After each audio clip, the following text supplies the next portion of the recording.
COVID hits, season gets canceled. I'm like, dude, what the hell am I gonna do with my life? This is the opportunity I asked God for, and I gotta make this work. You become who you're around the most, and your environment's so crucial.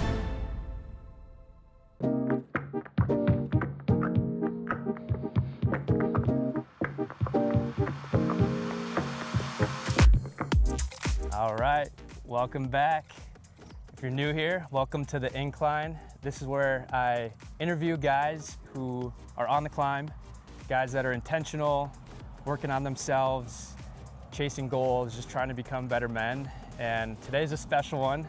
I got one of my best friends, one of my brothers, Keagan Calchera, with me today. Thanks for being on here, Keegs. Of course, dude, absolute honor. We've been through a lot, it feels like, over the past 5 years now. Yeah. When we first met each other in 2021. So we've got a lot that we can talk about today, and Keegs has a great story too, so I'm super excited about that. And we're at Red Mountain Ranch Country Club here in Mesa, Arizona. It's kind of like your home course, right? Oh yeah. Yep. Yeah, right in your backyard. So let's have a day, baby. Let's do it. Bang. Yes, sir. Let's freaking go. Oh yeah, good ball. Thank you. Boom shakalaka. Just Dude, like that. Money. Let's go. Perfect. Let's go. Just as we planned. Oh, be good. Nice shot, dude. What a shot. Let's the boys go. are dancing. Boys came to play Birdie. today. All right, Keegs. So I guess for just starting off, for people that don't know you, maybe just tell a little bit about yourself. You know, your life growing up, what that was like, what you're doing now, all that. Yeah, I was actually born here in Mesa. Grew up in Wisconsin, in Eau Claire, right by where you went to college, huh? Yeah. That's Stout. If not there, go to Eau Claire. Yes, sir. Exactly.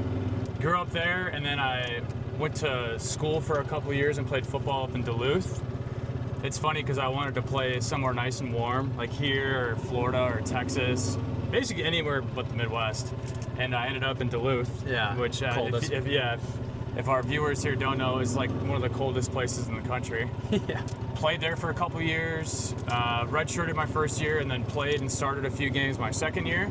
COVID hit going into my third year, and we were Division II, so our season got completely canceled. So it was the first time in my life where, you know, I didn't have football, I didn't have sport, and it was kind of going crazy. It was, you know, getting in, not with the wrong crowd, but, you know, forming some pretty bad habits. You know, it's like smoking weed all the time and just effing off and not focusing on what I needed to focus on. Yeah. And I didn't mention, like, my whole life, I was always playing sports. Like, that was my main focus. I never had a job. My job was to, you know, do well enough in sports where I could get a scholarship. That was kind of like my goal, my vision. I'd go from football season right into hockey season, right into baseball. So year round I was playing sports, and if I wasn't playing the sport, I was training and lifting and whatnot. So anywho, fast forward to going into my third year of college, COVID hits, season gets canceled. I'm like, dude, what the hell am I gonna do with my life? Like, it was pretty bad. I was in probably the darkest spot of my life, and one night I distinctly remember like asking God like for another opportunity or like for some help. Essentially, I had this weird sense of like my grandma being there too. It was kind of trippy. And then within, I want to say 3 to 5 days after that, I saw Chance put the opportunity call on his Instagram, like, hey, I'm doing a Zoom call for this opportunity. You know, made $80-something thousand my first month. And I was like, dude, like, this is it. My mindset was like, this is it. And coupled with that, if I can do like 1/10 or a quarter of what he did in commission, like I'll be fine. Like I'll be making enough money to where, you know, I never again really had a job, you know, or made money like that. So before the sales thing came along, what were you thinking about, like, your path after college? Were you trying to play pro ball? Definitely, yeah, for sure. Because we had out of Duluth, we had I want to say 2 or 3 quarterbacks before me got a tryout with the Packers. And my coach, you know, not to toot my own horn, but my coach had told me, like, you're probably one of the, if not the most talented guy we've had come through here. Like, I could definitely see you, you know, if you lock in here, play at the next level. And funny enough, our offensive coordinator, when I was there, he played overseas pro ball too, and he went to Duluth. So So there was a path there where I knew that if I stuck the path and kept working hard, I had the opportunity to play after college. So that was my plan, is to just continue doing football. Yep. If and when that didn't work out, maybe get into coaching. I definitely wanted to stay in sports. Again, it's all I really ever knew. So whether it was playing as long as I could, making money doing that, and then probably get into coaching was the vision there. So, wow. Yeah. And then COVID threw a wrench in it. Oh yeah, big time. Yeah. But it all works out. It all does. Yes, my friend. Hell yeah. Go. Run. Not bad. We'll work with it. Hang on. Catch a piece. Long? Long again. What? Yeah. Wow. What did your parents say when you told them that you're dropping out of college and you're moving out to California to do door-to-door sales, like commission-only sales? They were not supportive really at all, which I get it. Being in their shoes, my path and their vision for me was to stay at Duluth, get my education paid for, get a good degree from the University of Minnesota. I one of the core memories, distinctly remember being on the couch. I had left Duluth, already dropped my classes. I had gotten back home in Eau Claire and was getting packed up to go to California. And I distinctly remember being in the living room on the couch, and my dad walking in and be literally what the fuck are you doing? And I was like, I didn't even know what to say. I was almost kind of ashamed, or wow. It was tough, super tough. And then, my mom didn't say that exactly. She was more sad and upset and confused. And again, this is in the midst of COVID, where everybody was kind of what the F's going on, Yeah. So, and then I remember when I got there, I was probably a week in, if that. And I remember my mom FaceTiming me, and she's bawling. I'm like, oh my gosh, come back. You're not doing what you're supposed to be doing. And again, I get it, putting myself in their shoes, but I let that motivate me. I was like, I've got to make this work. I can't go back. Yeah. This is the opportunity I asked God for, and I got to make this work. And I just let that fuel me, them being upset and not super supportive. I just let that, and I had to make it work. Burn the boats kind of mentality. Yep. The football's in the past. This is what I've got to do. I've got to make this happen. So. Oh my gosh. Hit it. Yeah, it came out low. Come down. Go. Okay. Pretty good. Great putt. Nice little lag there. Thank you. Draw. You can turn it a little bit. Come off the hill. Sit. Come down. Wow, dude. I'm just Damn. smoking everything. Yeah, dude. Wow. You're too strong.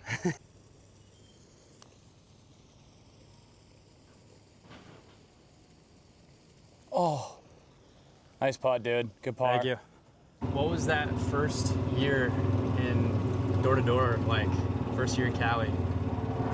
It was crazy. I'd never been to California, and then I fly into San Francisco, and it's the height of wildfire season. It's pretty much the height of COVID. You got people in hazmat suits, freaking shield masks, double masks. Meanwhile, the sky's orange. It's literally raining ash. Yeah. I was like, nuts. Dude, where the hell am I? Is this the apocalypse? What was the grind like? Did you have a fast start, slow start? I remember you were sleeping on an air mattress. You were eating PB&Js on hot dog buns. Yeah, exactly. Yeah. So I came out and I had a little bit of money, but not much at all. That was a good motivator as well, not having much money. And I remember my first day out there, I had no idea what I was doing. I'll never forget the first conversation I had on the door. Well, I blacked out, and I literally told the homeowner, apologized to him, hey, I'm sorry, this is my first day. I forgot what I'm supposed to say, kind of thing.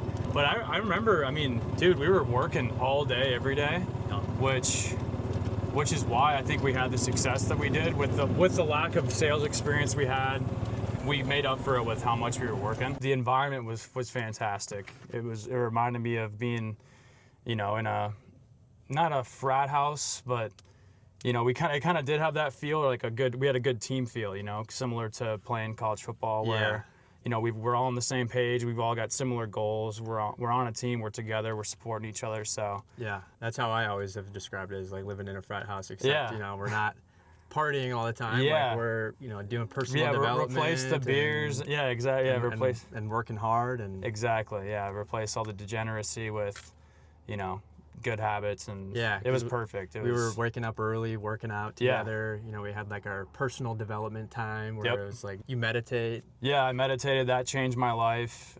Implementing that into my routine every morning, like that was huge. Getting in the right state, believing in myself, being unbelievably grateful, like being in that state of gratitude. I mean, dude, Zambo, like living with Zambo, Andrew Zambetti, he was like one of our mentors there that actually lived with us, thank God. And he changed my life too. And he was a good example of, if you practice good habits every day, like what you can turn into. Like we were so grateful to have Zambo for sure when we first started off, because like you said, he instilled habits and discipline, and just somebody to look up to and be like, I want to be like that guy. Yeah, he showed us like the result of consistent good habits. Like everybody wanted to be like Zambo, like no Diddy, but bro's fucking yoked, tan, rich. It's like, all right, like I want to be like this guy, you know, and to be, it's one thing to have somebody in the company that's like that you're kind of distantly looking up to. It's a whole different thing to be living with them and getting up and working out with them and seeing what he does every day, and his mindset too, having those conversations with him on how he views the world, and his just unbreakable belief in what we were doing and in us and in himself. It was life-changing, honestly, to see that up close and personal.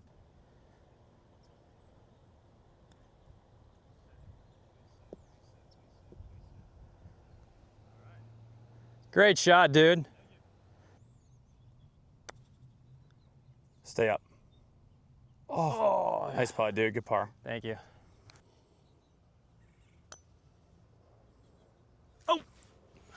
Should have had the pin in. That's good.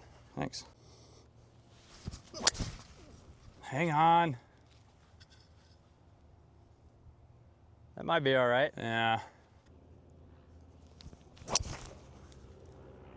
There we go. What a shot. Thank you. What do you got there? American Spirit. All right, Sky Blue. Since I know you like your cigs, I actually got you a gift. Did you? Yeah. Dude. What? Here you go. What do we have here? Golf tees. Sig golf tees? Let's go. Thanks, bro. Golf professionals warning. This product contains golf tees. Golf is a highly addictive sport. You ain't kidding. At one point, you branched off from the main squad and you tried starting your own squad. Sure did. And building your team. Yep. What was that experience like? Like, what were you thinking it was going to be like going into it versus how that whole chapter turned out? Yeah. In terms of what I expected versus reality, I mean, I thought it would be easier maybe. I thought that my recruits, my guys would just kind of figure it out. But, came to find out to, learn that as a leader, you can only really recreate what you are. And at that point, I didn't really have all the best habits. So it really didn't go as good as I wanted it to, but it was because I wasn't, really being the leader I needed to be. But that evolved, and I definitely got better, and because I got better, my guys got better too, and definitely harder than I expected. But I think the main takeaway was, as a leader and you have a team, like, you can't expect to be effing off and not being on your, best behavior or, best habits, and expect your guys to be crushing it, right? Like, right. You set the pace. Yeah, you set the pace, and it's a Brad Lee quote, but you can only recreate what you are.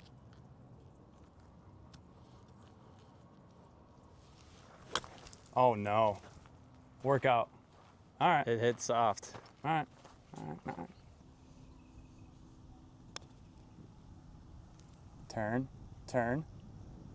Turn.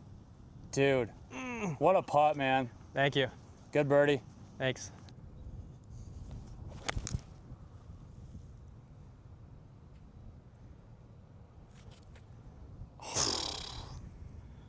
Beaching.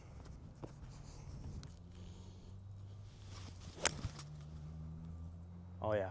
Come on. Turn. Yep. Here we go. Oh, Worked nice out pretty shot. well.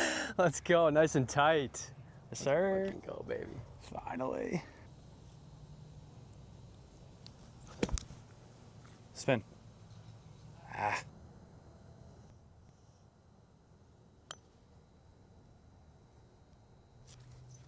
Oh, Damn. Good putt, good par. Thank you.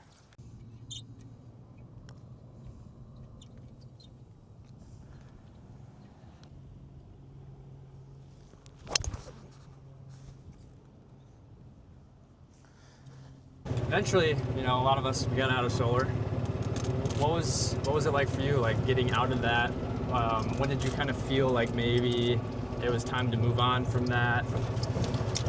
Yeah, that's a great question. I felt that it was time when I stopped believing in the deal. Okay. I think myself, yourself included, and many, good, maybe like good-hearted salespeople would be a good way to put it. Like it's pretty hard to sell, especially knocking, especially doing the cold call stuff, when you don't really believe in the deal. Like solar's still, pretty great and whatnot, but just relative to what it was, it got really hard for me to go out there and work like we were when the deal wasn't as good at all. It was pretty hard. Like I was used to making, you sell a deal and you making anywhere between, $2,500 minimum to up to, 20 grand.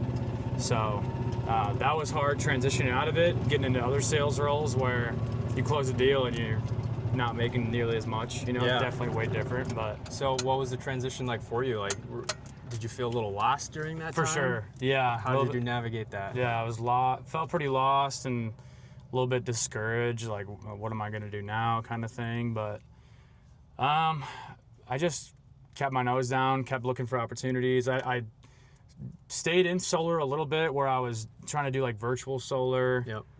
Because the deal out here in Arizona got even worse. So I didn't, want to go out and knock. So I was trying to do like virtual solar, still selling deals in California virtually.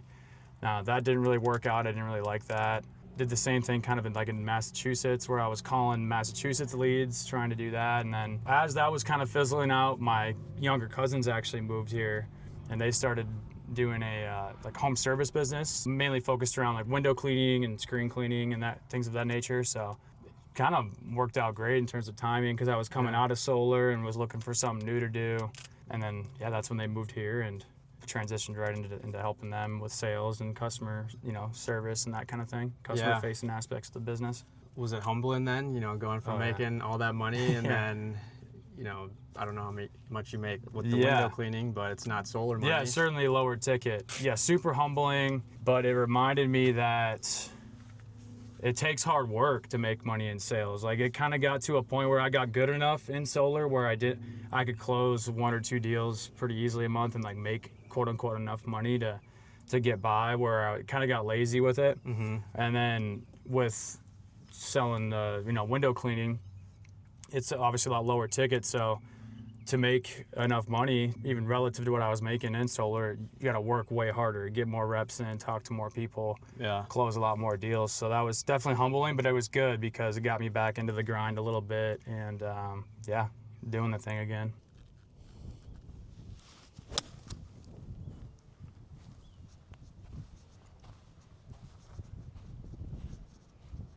Damn, I hit that well. Yeah, you did. Jeez. That's so tough. Dude. All right, so you kind of touched on it a little bit, but your cousins, they started their own window business, window cleaning business, and it was just like perfect timing for you. How did you get into that yourself? Did they have a role for you? Did you create that role yourself? Did you have to, come to them and be like, hey, I want to work for you guys? Like, how did you create that lane? Yeah, it was a little bit of both. I mean, Cal believed in my sales ability. Timing worked out great where I needed something to do. And it just kind of worked out naturally, I guess. And, Cal's only 21, but he's really smart and mature for his age. So he saw the opportunity and offered me a role in doing sales and customer-facing aspects of the business. Going and quoting people, generating the leads, taking them through what it's going to look like, making sure they're comfortable and informed throughout the whole process. And then even after, doing a follow-up call and making sure everything went well with Cal and Tucker, with the Yeah. cleaning itself. And Were you trying to do like their marketing or their social media in the beginning? Yeah. Is that how you got it? yeah, I guess technically that's how it first started, is Ike and I were going to be like the marketing side of it, doing their content and ads and whatnot. But the way it evolved, we just weren't really in a position to do that, you know? Were you you weren't making money, or like, what made you start there and then be like, you know what, I should be door knocking for these guys? I mean, it was just that. It was that we didn't really have experience in doing marketing or content, especially me. And it was just like, well, why would I defer from something that I've been doing for the last 5 years and just stick to what I'm good at? What is your long-term plan with the business? Like, where do you see it going, or where do you see your role in that business? Yeah, I think it'll stay really similar. And the longer term vision for it is to, instead of just having one, like we'll still always have one-off clients, but the longer term vision is that we do a really good job with them the first time and then convert them into members, where they're, you know, on a recurring contract with us, where, you know, they have us out once a year, you know, hopefully up to 4 times a year, where we have recurring revenue, you know, coming in, and really have that where we're in the home, we're their go-to guys for, you know, windows. And then, hey, you know, we've added pest control, we've added pool services, where when they need that in the future, like we've already provided so much value and given them a great experience, where like it's a no-brainer to go with us for other services at their house too. So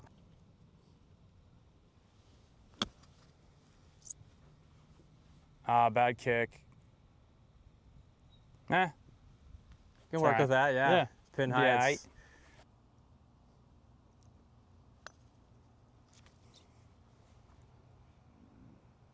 Oh, dude, great putt. It almost broke left at the end. I think it did. Yeah, it's weird. Great putt. That's good. Thank you. Good par. Thank you. Oh.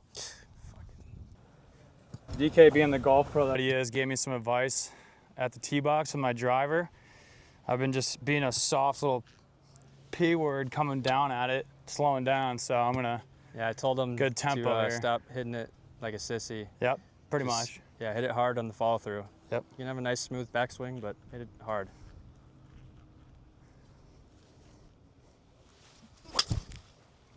Just like that. Come on. Come on, baby. Let's go. That'll run out nice. Absolutely striped down the middle of the fairway. Nice little draw. Let's go. Yeah, let's go. Shout out my golf coach, DK. I got you.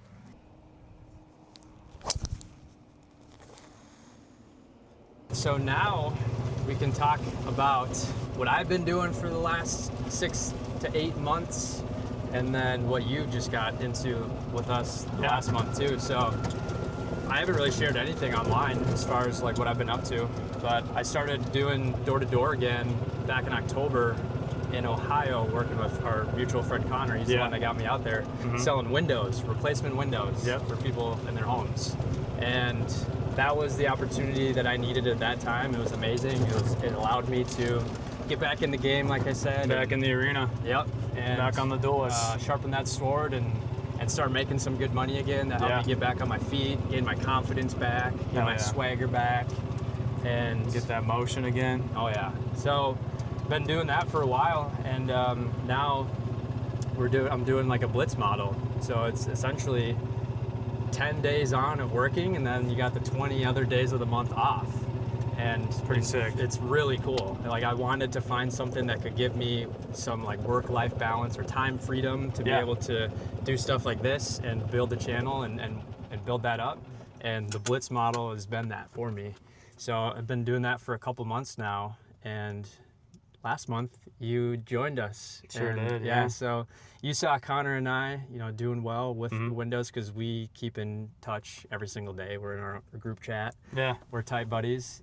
So yeah, I guess, what did you see from that, and like what made you want to take the jump and join us, I guess, on the last one? Yeah. I mean, the funny reason for doing it was, my thought was, oh, dude, I'll get out of the heat for a little bit, almost like a vacation business type trip. No, long story short, I saw you guys crushing it again in a new industry, and I thought it'd be a good opportunity, and ended up being a fantastic opportunity. I obviously trust you and Connor with opportunities like that. B-Horn too, where between trusting you guys, knowing it was a good opportunity, thinking I would get out of the heat for a bit, it just worked out perfectly. How did it go for you? What's your take on it? It was good, dude. I mean, it took me a good first half to learn the pitch, to get it down, to get that style down. But once I got it down, I really enjoyed it. I ended up closing 3 deals and making like 7-ish K, or maybe a little bit less than that. So pretty good for 7 days of work. Not bad at all. Yeah.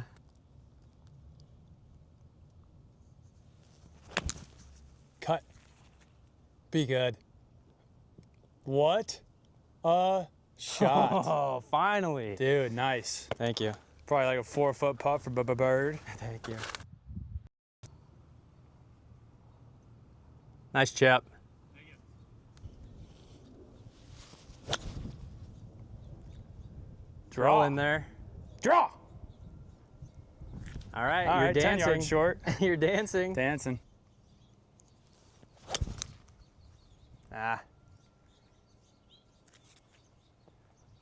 Oh, Jesus. Whoa. We're going to have some putts. We got some work to do, my friend. Oh my God. That'll be fun. One thing I wanted to say too about the blitz model, what I like about it compared to what we knew as door knockers, like back when we started, is like we just worked 365. Yeah. 24/7, 365 all year round. Sure pretty did. much. Like we were just blitzing all year long, it felt like. But yeah, the blitzes are nice because there's an end date in sight and there's a focused effort. Yeah. And you coming in hungry and you know, like I only got 10 days of this, like I can go hard for 10 days. So you go hard for 10 days and you get just as good results in that short amount of time, just, working your ass off, working hard during that time as you would get, working 30 days out of the month. Yeah, I mean, the whole idea of his blitz is blitzkrieg, right? Where you're going hard with your crew for a short period of time versus doing it the whole year. So yeah, I think having 10 days, like you were saying, it's just 10 days of focus. I'm here to work.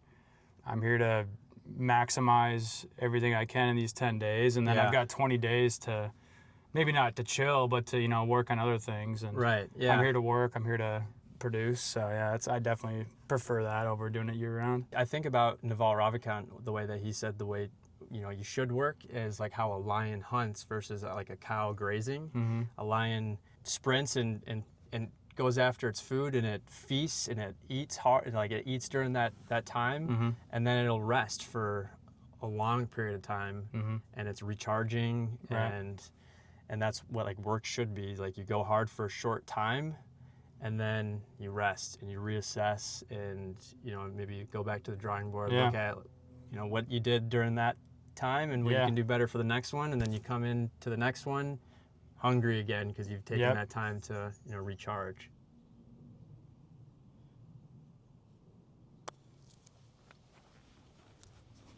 Get on down there. Yeah. It's pretty good, dude. Good lag. Slow.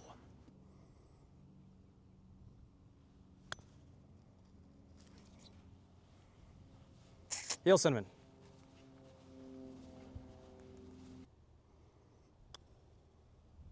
Yerp. Good par, dude. Thank you.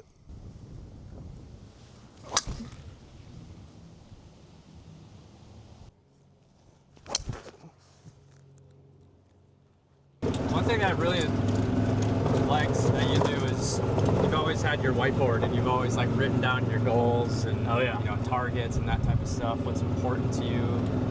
So I guess like what are you working towards right now?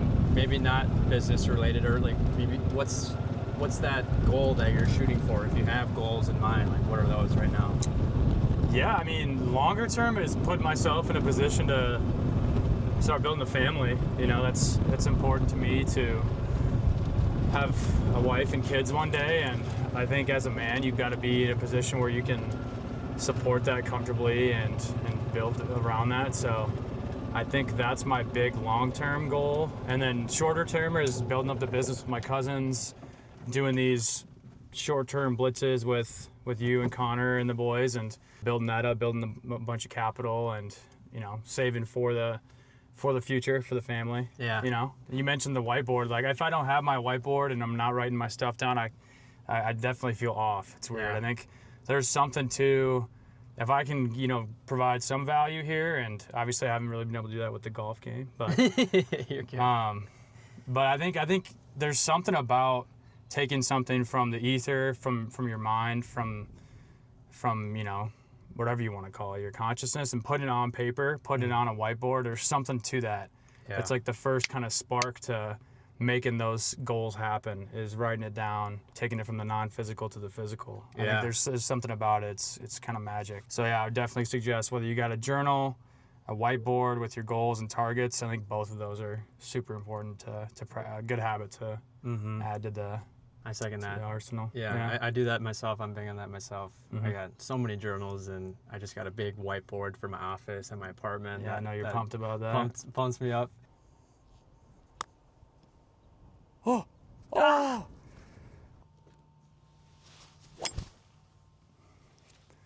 All right. I'll be up there.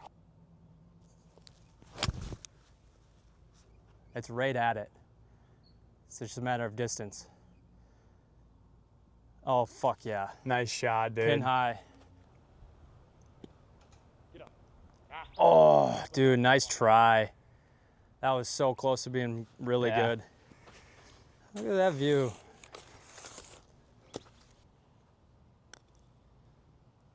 Stay up. Dude, it just snaps. Good bird, my friend. Thank you. All right, we're coming up 18 now. Home stretch. It's fun. Oh yeah? Yeah, it's awesome. Thanks for doing it. Yeah, thanks for having me, brother. Yeah. So I guess for closing thoughts, picture you're talking to the guy that's maybe feeling that he's meant for more, but maybe doesn't know where to start. What would you tell him? Yeah, I mean, first and foremost, you have those feelings or that feeling for a reason. That's God-given. That you're right, and that you are built for more, and that you should be striving for more. And just keep in mind that it's not going to be easy. Like anything, it's again cliche, but anything worth having is not going to be easy. But it's worth it. It's worth it, and I think find a mentor. Find somebody that's already doing the thing that you want to do, and pick their brain. If you've got money, pay for their mentorship. It will be worth it. I think getting around the right people, doing the things that you want to do, having the success that you want to have you can't put a price on it, because they're going to show you how it's done, and just being around it, you're going to, you become who you're around the most, and your environment's so crucial. So do whatever you got to do to get around those people, and believe in yourself. Whether you believe or you don't believe, you're right either way. So Thanks. A great closing thought. Thanks for being here. This was Yeah, fucking bro. awesome. Hell yeah. Love you. One of my brothers. Hell yeah, And, dude. Since day one. Yeah. Decline on the incline. You remember who gave you that nickname? Zambo. I thought I did. Oh, you did? Yeah, I did. Oh, so I think Zambo He said it. He caught on to it. He loved it. So you came up Yeah, with it? dude. No fucking Yeah, way. dude. Fucking right. And then Zambo loves nicknames, so he just kept milking He just it. always kept saying, incline! Yep. Decline on the incline! Yeah. Wow, I didn't know it was you. Yeah, man. Oh yeah. Full circle. Fucking rights, buddy. That Love was you, awesome. dog. Love you too. Hell yeah. All right. Peace. Peace, y'all. Love.